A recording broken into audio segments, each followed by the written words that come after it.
Assalamualaikum warahmatullahi wabarakatuh. Perkenalkan, nama saya Anida Putri Saganta, NPM 2705145, kelas B D3 Manajemen Informatika.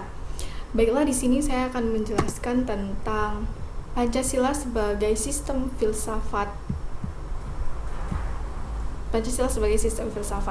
Di mana Pancasila adalah filsafat bangsa Indonesia yang diperoleh sebagai hasil perenungan mendalam para tokoh pendiri negara ketika mereka berusaha menggali nilai-nilai dasar dan merumuskan dasar negara untuk di atasnya didirikan negara Republik Indonesia.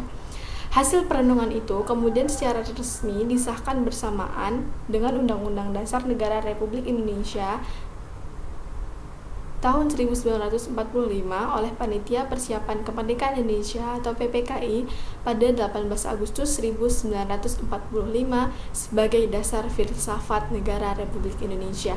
Kelima dasar atau prinsip yang terdapat dalam sila-sila Pancasila juga jelas merupakan satu kesatuan bagian-bagian sehingga saling berhubungan untuk menyatakan adanya satu tujuan yang hendak dicapai secara bersama sehingga dapat disebut sebagai sistem. Pengertian suatu sistem sebagaimana dikutip Kalayan dari Short dan Don Voigt memiliki ciri sebagai berikut. Yang pertama, suatu kesatuan bagian-bagian.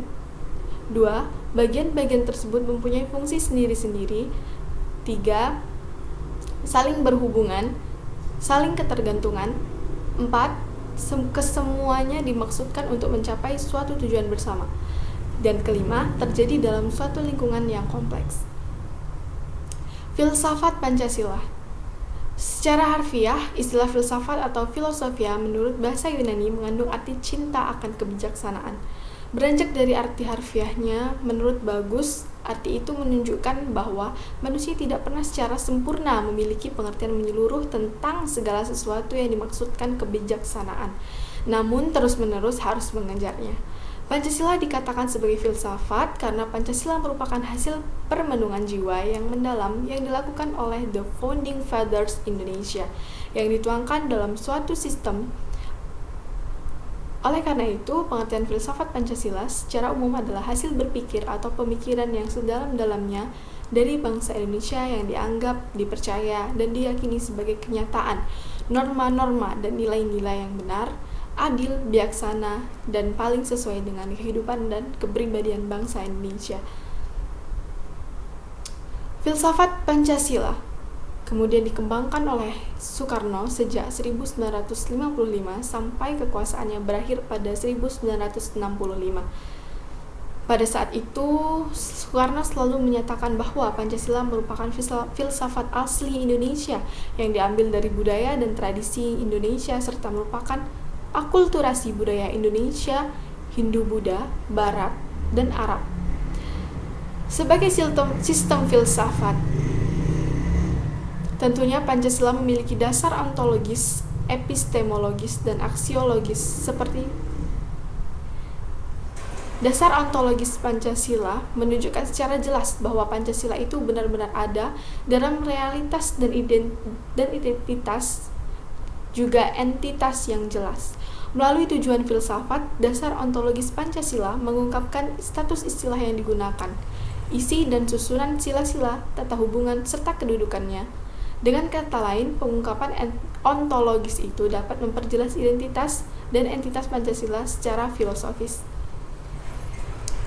Ciri-ciri dasar dalam setiap sila Pancasila mencerminkan sifat-sifat dasar manusia yang bersifat dwitunggal. Ada hubungan yang bersifat dependen antara Pancasila dengan manusia Indonesia. Artinya, eksistensi, sifat, dan kualitas Pancasila amat bergantung pada manusia Indonesia. Selain ditemukan adanya Indonesia sebagai pendukung pokok Pancasila secara ontologis, realitas yang menjadikan sifat-sifat melekat dan dimiliki. Kemudian, dasar epistemologi Pancasila. Dasar epistemologi Pancasila terkait dengan sumber dasar pengetahuan Pancasila. Demikian juga, eksistensi Pancasila dibangun sebagai abstrak dan penyederhanaan terhadap realitas yang ada dalam masyarakat Indonesia dan dengan lingkungan yang heterogen, multikultur, dan multietnik dengan cara menggali nilai-nilai yang memiliki kemiripan dan kesamaan untuk memecahkan masalah yang dihadapi masyarakat bangsa Indonesia.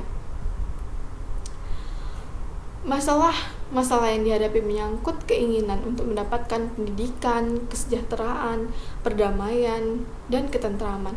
Pancasila itu lahir sebagai respon atau jawaban atas keadaan yang terjadi dan dialami masyarakat bangsa Indonesia dan sekaligus merupakan harapan.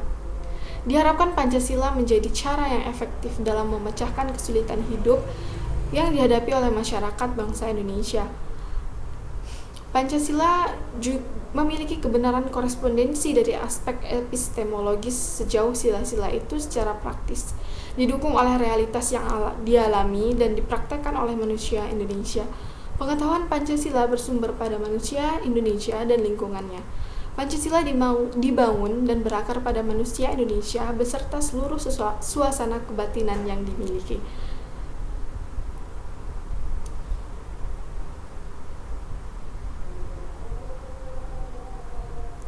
Kemudian, dasar aksiologis Pancasila. Aksiologis terkait erat dengan penelaahan atas nilai. Dari aspek aksiologi, Pancasila tidak bisa dilepaskan dari manusia Indonesia sebagai latar belakang, karena Pancasila bukan nilai yang ada dengan sendirinya, melainkan nilai yang diciptakan oleh manusia Indonesia.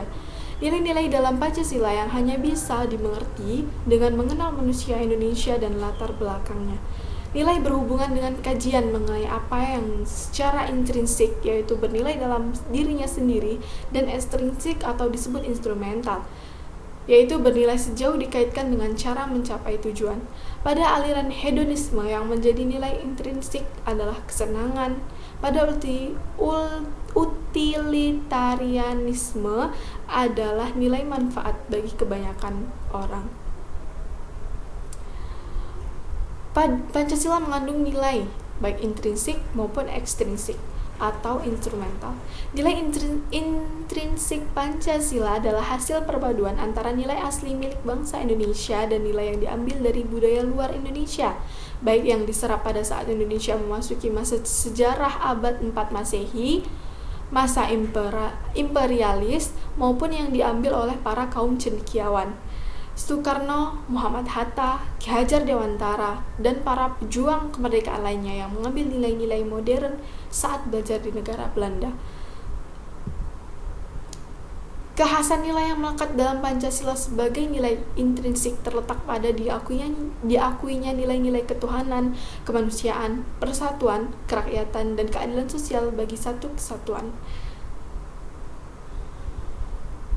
Nilai-nilai yang terkandung dalam Pancasila mempunyai tingkatan dan bobot yang berbeda. Meskipun demikian, nilai-nilai itu tidak saling bertentangan, bahkan saling melengkapi. Hal ini disebabkan karena sebagai suatu substansi, Pancasila merupakan satu kesatuan yang bulat dan utuh, atau kesatuan organik. Dengan demikian, berarti nilai-nilai yang terkandung dalam Pancasila merupakan satu kesatuan yang bulat dan utuh pula. Nilai-nilai itu saling berhubungan secara erat dan nilai-nilai yang satu tidak dapat dipisahkan dari nilai yang lain. Atau nilai-nilai yang dimiliki bangsa Indonesia itu akan memberikan pola bagi pembentukan sikap, tingkah laku, dan perbuatan bangsa Indonesia. Selanjutnya,